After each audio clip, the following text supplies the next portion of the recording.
Pankaj commerce classes with Pankaj Chopra.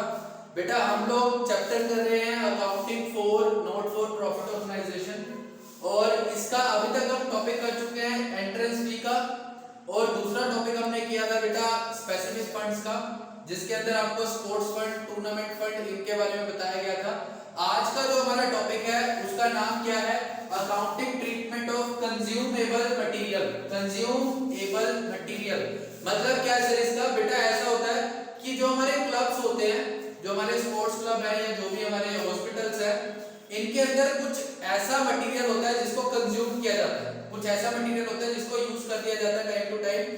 तो उसकी calculation आपको करनी है कि कितना आपने मटेरियल कंज्यूम कर लिया, उसकी कैलकुलेशन आपको करनी है कि आपने कितना मटेरियल कंज्यूम किया। तो आज इस टॉपिक को हम एक पहले एग्जांपल की हेल्प से समझेंगे, और उसके बाद हम इसका फॉर्मूला डिस्कस करेंगे। बेटा मान लो ये एक शॉप है, मान लो ये क्या है? शॉप है, ग्रोसरी शॉप है, ग्रोसरी शॉप है यानी कि राशन की दुकान, राशन की दुकान। बड़े ध्यान से एग्जांपल को समझना बेटा। इस दुकानदार के पास इस दुकान में मेरा खाता चलता है, इस दुकान में मेरा खाता चलता है। तो मैं इनके पास गया, मैं इनकी दुकान पे गया और मैंने इनसे बोला कि भाई साहब जरा अपना अकाउंट चेक करें और बताएं कि क्या मैंने आपके कोई पैसे देने, क्या मैंने आपको कोई पैसे देने? उन्होंने बोला हाँ जी सर, अभी मैं बाहर खड़ा हूं, अभी मैं बाहर खड़ा हूं। तो वो क्या बोलते हैं? हाँ जी सर आपने मेरे को 5000 रुपए देने। क्या बोल रहे हैं? मेरे को 5000 रुपए मैंने उनको देने हैं। इसका मतलब मैं ये मान लेता हूं कि ये मेरा क्या है? ओपनिंग बैलेंस है, ओपनिंग बैलेंस है ये मेरा, जो मैंने उनको देना है। अभी तो ईयर स्टार्ट हुआ है और वो पहले ही बोल रहे हैं कि आपने मेरे को 5000 देने हैं। क्या बोल रहा है? आपने मेरे को 5000 रुपए देने हैं। मैंने क्या किया? मैंने इनकी शॉप के अंदर एंटर होके इनको कितने पैसे दे दिए? 1 लाख रुपए दे दिए। कितने पैसे दे दिए? 1 लाख रुपीस मैंने इनको दे दिए, पे कर दिया, पे टू शॉपकीपर। शॉपकीपर को मैंने कितने पैसे दे दिए? 1 लाख रुपए दे दिए। और मैं 1 लाख देने के बाद इनकी दुकान में चला गया, मैं इनकी दुकान के अंदर चला गया बेटा, इनकी दुकान के अंदर में, और ये मैं हूं, ये मैं इनकी दुकान से अब सामान ले रहा हूं, सामान लेना स्टार्ट कर दिया इनकी दुकान पे जाके। मैंने सामान लेके जब मैं इनकी दुकान से बाहर निकल रहा हूं, ये एग्जिट पॉइंट है, मैं यहां से जब बाहर निकल रहा हूं तो मैंने इनसे पूछा कि क्या अभी भी मैंने आपका कोई पैसा देना है? तो इन्होंने बोला सर आपने मेरे को 15,000 रुपीस देने हैं। अब मेरा बैलेंस कितना आ रहा है? 15,000 रुपीस। तो मेरे को ये बताएं कि मैंने अंदर जाके परचेजेस कितने की करी, मैंने अंदर जाके परचेजेस कितने की की? आप लोग मेरे को ये बताएं कि मैंने अंदर जाके परचेजेस कितने की? जब मैं उनकी दुकान के बाहर खड़ा था मैंने पूछा कितने पैसे हैं आपके? उन्होंने बोला 5000 रुपए। कितने पैसे बोले? 5000। मैंने कितने पैसे दे दिए उनको? 1 लाख रुपए दे दिया। उसने 5 मांगे थे, मैंने कितने दे दिए? 1 लाख। और मैं उनकी दुकान पे गया और मैंने कुछ सामान इकट्ठा किया और मैं बाहर आ गया। फिर मैंने पूछा कि मैंने आपके कोई पैसे देने हैं? उन्होंने बोला हाँ जी सर आपने मेरे को 15,000 देने। अभी भी आपने मेरे को कितने पैसे देने? 15,000। तो मैं ये पूछ रहा हूँ कि अंदर जाके मैंने सामान कितने का परचेस किया होगा? सामान कितने का परचेस किया होगा? मेरे को पता है आप सभी लोगों ने अपने माइंड में कैलकुलेट कर लिया होगा, फिर भी मैं आपको एक बार बता देता हूँ। जब मैं शॉप के अंदर एंटर हुआ तो मैंने कितने पैसे दे थे उसको? 5,000। दिए कितने उसको? 1 लाख रुपए। कितने पैसे दिए? 1 लाख। तो इसने मेरे को 95,000 देने थे, शॉपकीपर को मेरे को 95,000 रुपीस देने थे। उसने वो तो दिए नहीं, और तो और क्या कहता है सर अब आपने मेरे को 15,000 और देने। तो इसका मतलब अगर आप सीधा सीधा समझे तो मैंने कैश कितने की परचेज करनी होगी? मैंने कैश परचेज करनी होगी 95,000 की। कितने की परचेज की होगी? 95। ये कैसे आया सर? बेटा उसको मैंने 1 लाख दिए और देने कितने थे सर? 5000। तो 95,000 तो मेरे यही बच गए थे। तो इसका मतलब 95 की अगर मैं परचेज करता तो मेरा बैलेंस क्या आता? 0। मेरा बैलेंस क्या आता? 0। लेकिन मेरा बैलेंस कितना आ रहा है? 15,000। तो इसका मतलब मैंने अंदर जाके क्रेडिट परचेज और कितने की कर ली? क्रेडिट पे परचेज और कितने की कर ली? 15,000। तो टोटल मैंने वहां जाके कितने की परचेज हो गई मेरी? 1,10,000। कितने की परचेज हो गई? 1,10,000। समझ आई बात यहां तक आपको? अब क्या हुआ, ये 1,10,000 रुपए का स्टॉक उठा के और मैं अपने ट्रस्ट के अंदर यानी कि जो हमारा एनपीओ है वहां पे पहुंचता हूं। ट्रस्ट के अंदर 1,10,000 का सामान, ग्रोसरी राशन का दुकान लेके सामान लेके मैं पहुंच गया। मैंने ट्रस्ट वालों से पूछा क्या हमारे पास कुछ अभी राशन का सामान पड़ा हुआ है यहाँ पे?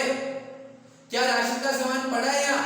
तो उसमें से एक बंदा आके बोला हाँ जी सर, स्टॉक अवेलेबल है 20,000 रुपए का।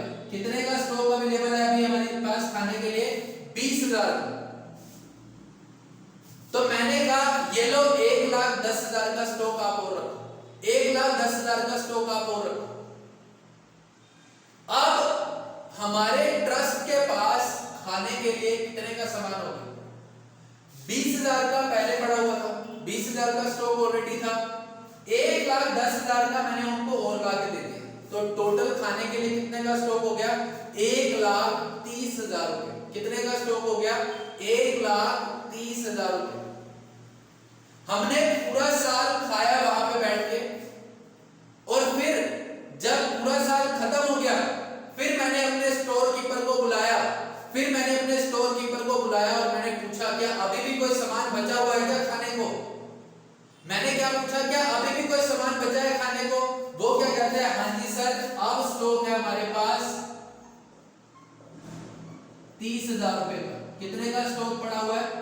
30,000।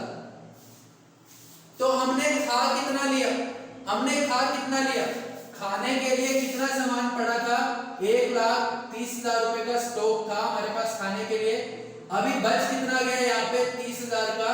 तो इसका मतलब हमने कंज्यूम कितने का किया होगा? 1 लाख का स्टॉक क्या हो गया होगा? कंज्यूम हो गया होगा। हुआ होगा या नहीं हुआ होगा आप बताओ? 1 लाख रुपए का स्टॉक हमने क्या कर लिया? कंज्यूम कर लिया, यानी कि हमने खा लिया। अब अगर आपको इसको फॉर्मेट में लिखना है तो वो कैसे लिखना है वो देख लो आप। इसको फॉर्मेट में कैसे लिखा जाएगा वो देखो अब आप।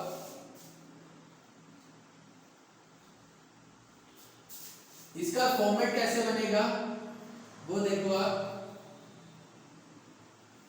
इसके अंदर बेटा आपको छोटी छोटी 3 चीजें बनानी है। सबसे पहले आपको बनानी है एक छोटी सी opening balance sheet. Opening balance sheet बनानी है। दूसरे नंबर पे आपको बनाना है इनकम एंड एक्सपेंडिचर अकाउंट। तीसरे नंबर पे आपको बनानी है अपनी एक क्लोजिंग बैलेंस शीट। तीसरे नंबर पे आपको क्या बनानी है? Closing balance sheet. तो इनके फॉर्मेट रेडी कर देता हूं मैं, इनके फॉर्मेट बना देता हूं। फॉर्मेट में आपके क्या आ जाएगा? लायबिलिटीज, रुपीस, एसेट्स और रुपीस। तो बेटा एसेट में आपको क्या लिखना है? एसेट के अंदर आपको लिखना है ओपनिंग स्टॉक ऑफ मटेरियल, क्योंकि स्टॉक जो होता है वो आपकी क्या होती है? एसेट होती है, इसलिए उसको हम बैलेंस शीट में लिखते हैं। और जो आपके ओपनिंग क्रेडिटर होंगे, ओपनिंग क्रेडिटर फॉर मटेरियल, वो आपकी लायबिलिटी होंगे, इसलिए आप उसको कौन सी साइड पे लिख देंगे? क्रेडिट साइड पे लिख देंगे। क्लियर? सेम यही काम आप क्लोजिंग बैलेंस शीट में करेंगे। सेम यही काम आप क्लोजिंग बैलेंस शीट के अंदर करेंगे। यहाँ पे आपको क्या लिखनी है? लायबिलिटीज, रुपीस, और यहाँ पे क्या लिखना है आपको? एसेट्स, और यहाँ क्या लिखना है आपको? रुपीस। सेम बात यहाँ पे हम क्या लिख देंगे? क्लोजिंग स्टॉक जो भी होगा वो, और यहाँ पे क्या लिख देंगे, क्लोजिंग क्रेडिटर। क्या लिख देंगे, क्लोजिंग क्रेडिटर। ठीक है। अब बात आती है इनकम एंड एक्सपेंडिचर की। तो इनकम एंड एक्सपेंडिचर की भी दो साइड होती है। इस साइड को हम बोलते हैं एक्सपेंडिचर साइड। क्या, कौन सी साइड बोलते हैं, एक्सपेंडिचर साइड। रुपीस, इधर आ गए आपके इनकम और इधर आ गई आपकी रुपीस। ये आपकी कौन सी साइड है, डेबिट साइड। और ये कौन सी साइड है बेटा, क्रेडिट साइड। कंज्यूमेबल मटेरियल जो होता है वो हमारे लिए क्या होता है, एक टाइप का एक्सपेंस होता है। क्या होता है, एक्सपेंस। जितना आपने कंज्यूम कर लिया वो आपका एक्सपेंस होगा। अब यहां लिखना कैसे है वो देखो। सबसे पहले आप क्या लिखेंगे, यहां पे आप लिखेंगे अमाउंट पेड फॉर या amount paid to creditor, amount paid to creditors. उसके अंदर प्लस करना है आपको क्लोजिंग क्रेडिटर, प्लस कर देने हैं आपको क्लोजिंग क्रेडिटर, और माइनस कर देने हैं बेटा आपको यहां से ओपनिंग क्रेडिटर। अभी सब समझाया जाएगा आपको फिर से। जब इतना कर देंगे तो यहां पे आपका आ जाएगा purchases of material, purchase of material. इसके अंदर आपको प्लस करना है ओपनिंग स्टॉक और माइनस करना है यहां से क्लोजिंग स्टॉक, माइनस करना है यहां से क्लोजिंग स्टॉक। आपका आंसर आ जाएगा यहां, आपका आंसर आ जाएगा यहां।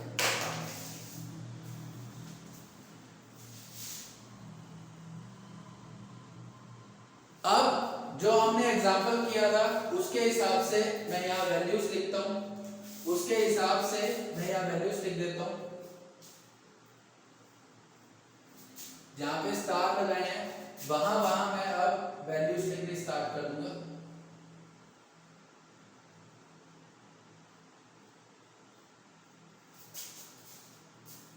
जो अभी एग्जाम्पल करवाया ना उसी को ही करूंगा मैं यहाँ पे, उसी एग्जाम्पल को ही कंटिन्यू करूंगा मैं यहाँ पे। देखो, जब मैं उस ग्रोसरी स्टोर पे गया था, तो मैंने उससे क्या पूछा था कि मैंने आपके कितने पैसे देने हैं। अब आपके माइंड में होगा सर हमें कैसे पता चलेगा कि कौन सा ओपनिंग है और कौन सा क्लोजिंग है। बेटा क्वेश्चन के अंदर आपको दो डेट्स दी हुई है। मान लो आपको डेट दी हुई है 31 मार्च 2016 और दूसरी डेट दे रखी है आपको 31 मार्च 2017।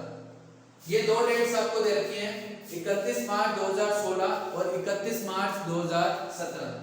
तो जो डेट पहले आती है, जो डेट पहले आएगी, पहले 2016 आएगा या 17 आएगा, पहले 2016 आएगा, तो ये आपकी कौन सी होगी, ओपनिंग डेट होगी। ये कौन सी होगी, ओपनिंग डेट। और 2017 बाद में आएगा तो इसको हम कौन सी डेट बोलेंगे, क्लोजिंग डेट।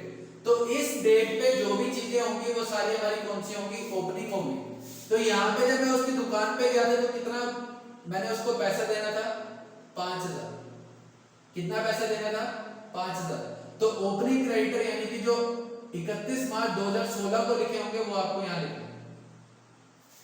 मैंने जब स्टोर कीपर से जाके पूछा था अपना स्टॉक कितना पड़ा हुआ है, तो उन्होंने मेरे को ओपनिंग स्टॉक कितना बताया था, 20000। इस तरीके से यहाँ पोस्ट करना। सेम अगर मैं क्लोजिंग का बताऊं तो क्लोजिंग क्रेडिटर यानी कि जब मैं दुकान से बाहर निकला तो मैंने कितने पैसे देने थे उसके, 15000। तो यहाँ क्रेडिटर में लिखोगे 15000 और स्टॉक कितना अवेलेबल था हमारा 30000। तो वो स्टॉक आपको यहाँ लिखना, वो स्टॉक आपको यहाँ लिखना। अब मेन बात हम जो है उसके ऊपर बात करते हैं। देखो बेटा, मैंने आपको अभी परचेज निकालना सिखाया था लेकिन मैंने दूसरे तरीके से सिखाया था। अब फॉर्मूले के हिसाब से कैसे करना वो देखो। मैंने उसको कितने पैसे दिए थे, मैंने उस शॉपकीपर को कितने पैसे दिए थे, 1 लाख। तो मैंने लिख दिया 1 lakh, amount paid to creditor 1 lakh. इसके अंदर प्लस करना है आपको क्लोजिंग क्रेडिटर यानी कि क्लोजिंग क्रेडिटर आपके कितने के थे, 15000। कितने के थे, 15000। तो टोटल इसका मतलब मैंने सामान कितने का खरीदा होगा, 1,15,000 का। आपके हिसाब से ये होगा 1 लाख मैंने उसको दिया और क्रेडिटर अभी तक कितने हैं 15,000 के, तो इसका मतलब हमने 1,15,000 का सामान खरीदा होगा। लेकिन ऐसा नहीं था, 5,000 रुपए हमने उसके पिछले साल के देने थे, क्योंकि ये एक्रूअल बेसिस पे बनाया जाता है। कौन से बेसिस पे बनाया जाता है, एक्रूअल बेसिस पे। बेटा ये सेम आपकी 11th क्लास के P&L की तरह है, सेम P&L की तरह, सेम प्रॉफिट एंड लॉस के जैसे ये तो एक्रूअल बेसिस पे बनाया जाएगा। इस ईयर के ही एक्सपेंसेस को और इनकम को यहाँ रिकॉर्ड करना है। जो भी इनकम पिछले साल की होगी या जो भी इनकम अगले साल की होगी वो यहाँ रिकॉर्ड नहीं करनी, वो यहाँ रिकॉर्ड नहीं करनी। तो इसलिए ये 5,000 रुपए पिछले साल के थे, तो मैंने इसको माइनस कर दिया। अब मेरी परचेस कितनी आएगी वो देखो, 1,15,000 में से 5,000 पिछले साल के, तो इसका मतलब अब कितना परचेस किया हमने, 1,10,000। अब कितने की परचेस करनी, 1,10,000। यही मैंने आपको निकाल के बताई। जब मैं राशन लेके वहां पहुंचा था तो उन्होंने कितना स्टॉक बताया था, तो ओपनिंग स्टॉक वहां पे पड़ा हुआ था 20,000, और मैंने आपको ये बोला था कि 1,10,000 रुपए का सामान तो मैं ले गया, 20,000 का वहां खाने के लिए पहले पड़ा था, तो खाने के लिए टोटल सामान कितना हो गया, 1,30,000। मैं यही मानूंगा कि मैंने शायद पूरा खा लिया होगा, लेकिन नहीं, जब पूरा साल खत्म हुआ तो मैंने पूछा उनसे कोई स्टॉक बचा, तो उन्होंने जवाब दिया कि सर 30,000, यानी कि क्लोजिंग स्टॉक जो था वो माइनस करना है। तो आपने कितना कंज्यूम कर लिया यहाँ पे, 1,00,000 रुपए का आपने यहाँ पे क्या कर लिया, स्टॉक कंज्यूम कर लिया।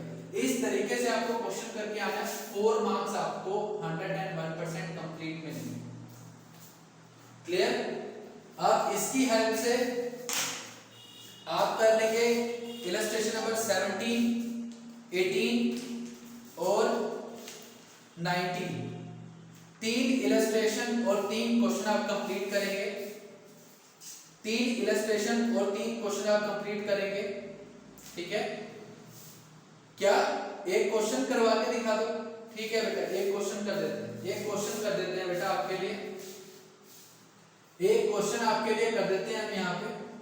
आप बोल ही रहे हो तो मैं आपके लिए एक छोटा सा क्वेश्चन इलस्ट्रेशन नंबर 17 आपके लिए कंप्लीट कर देता हूँ, बाकी आप खुद से कर रहे हैं। इलस्ट्रेशन नंबर 17 मैं आपके लिए कर देता हूँ, बाकी आप खुद कर लेना बेटा। यहाँ पे मैं इलस्ट्रेशन अगर रीड करता हूँ तो आप लोग बुक खोल के देखें, लिखा हुआ है, how will you deal with the following item while preparing the final accounts of a club. वो कहता है आप इन आइटम्स के साथ कैसे डील करेंगे अगर आप एक क्लब के लिए काम कर रहे हैं तो। अब यहाँ देखो कैसे लिखा हुआ है, मैं आपको बता देता हूँ। यहाँ डेट लिखी हुई है अप्रैल 1, 2016, दूसरी डेट लिखी हुई है अप्रैल 1, 2017, सॉरी मार्च 31, 2017, मार्च 31, 2017, ये 2 डेट दे रखी है। अब देखो पहले 1 अप्रैल 2016 आएगा या 31 मार्च 2017 आएगा, पहले कौन सी डेट आएगी ये, तो ये कौन सी हो गई आपकी ओपनिंग की इंफॉर्मेशन होगी, और ये कौन सी हो गई आपकी क्लोजिंग की इंफॉर्मेशन हो जाएगी, ये कौन सी हो जाएगी क्लोजिंग की। क्या लिखता है वो यहाँ पे वो लिखता है stock of stationery, stock of stationery. Stationery का स्टॉक स्टार्टिंग में था आपका 4,000 और ईयर एंड पे था आपका 3,000। ईयर एंड पे आपका कितना था 3,000। उसके बाद क्या कहता है creditor for stationery, creditor for stationery, creditor for stationery है 7,200 और लास्ट में आपके हैं 5,400। नीचे क्या लिख रहा है अमाउंट पेड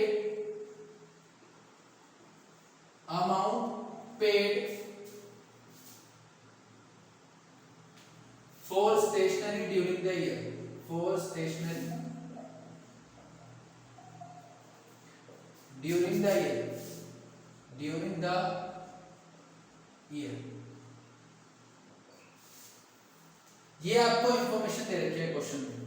अब क्या करना है हमने, छोटी सी ओपनिंग बैलेंस शीट बनानी है, छोटी सी ओपनिंग बैलेंस शीट बनानी है। यहाँ पे क्या लिखना है आपको, लायबिलिटीज, यहाँ पे आपको लिखने हैं रुपीस, यहाँ पे आपको लिखने हैं एसेट्स और यहाँ आपको लिखने हैं रुपीस। यहीं पे छोटी सी एक और मैं बना देता हूँ, यहाँ बना देता हूँ मैं आपकी क्लोजिंग बैलेंस शीट। यहाँ पे क्या लिखेंगे, लायबिलिटीज, रुपीस, एसेट्स और रुपीस। क्लियर? अब देखो पहले ओपनिंग वाली है तो ओपनिंग वाली दोनों इंफॉर्मेशन उठाते हैं। स्टॉक जो है वो एसेट है और क्रेडिटर लायबिलिटी है, तो स्टॉक एसेट साइड पे लिख देते हैं, कितना है ओपनिंग स्टॉक आपका 4000 और ओपनिंग क्रेडिटर कितने के आपके, ओपनिंग क्रेडिटर कितने के आपके, क्रेडिटर देखो ओपनिंग कितने हैं 7200, opening creditor 7200। Opening balance sheet complete हो गई। क्लोजिंग कैसे बनाएंगे, सेम क्लोजिंग वाला डाटा उठाएंगे। स्टॉक है यहाँ पे, स्टॉक कितने का है 3000 और आपके पास क्रेडिटर कितने के हैं, क्रेडिटर आपके पास है 5400, क्रेडिटर कितने के हैं 5400। ये इंफॉर्मेशन आपने पुट कर दी। अब बनाएंगे हम एक छोटा सा income and expenditure account. Word आपको पता है, सबके आगे क्या लिखना है आपको, एक्सट्रैक्ट ऑफ इनकम एंड, जो भी आप बना रहे हो सबके आगे आपको एक्सट्रैक्ट लगाना है, इनकम एंड एक्सपेंडिचर अकाउंट। अब मैं एक साइड बड़ी कर लेता हूं थोड़ी सी, ये हमारी है एक्सपेंडिचर की साइड, रुपीस, यहाँ पे आ गई आपकी इनकम और ये आ गए आपके रुपीस। सिंपल लिखते हैं, यहाँ पे सबसे पहले क्या लिखते हैं, amount paid for stationery, stationery के लिए अमाउंट कितना पे किया आपने, स्टेशनरी के लिए कितना अमाउंट पे किया आपने, अमाउंट पे किया था आपने 25000, अमाउंट पे किया था आपने 25000। तो यहाँ पे मैं लिख देता हूँ 25000, यहाँ पे लिख देंगे हम 25000। अब इसके बाद आपको फॉर्मूला याद होना चाहिए, प्लस करना है आपको क्लोजिंग क्रेडिटर, क्लोजिंग क्रेडिटर आपके कितने के 5400 प्लस कर देंगे, माइनस करना है आपको ओपनिंग क्रेडिटर, ओपनिंग क्रेडिटर आपके कितने के थे 7200। इसके बाद आपकी क्या आ जाएगी, purchase made during the year, purchase made during the year.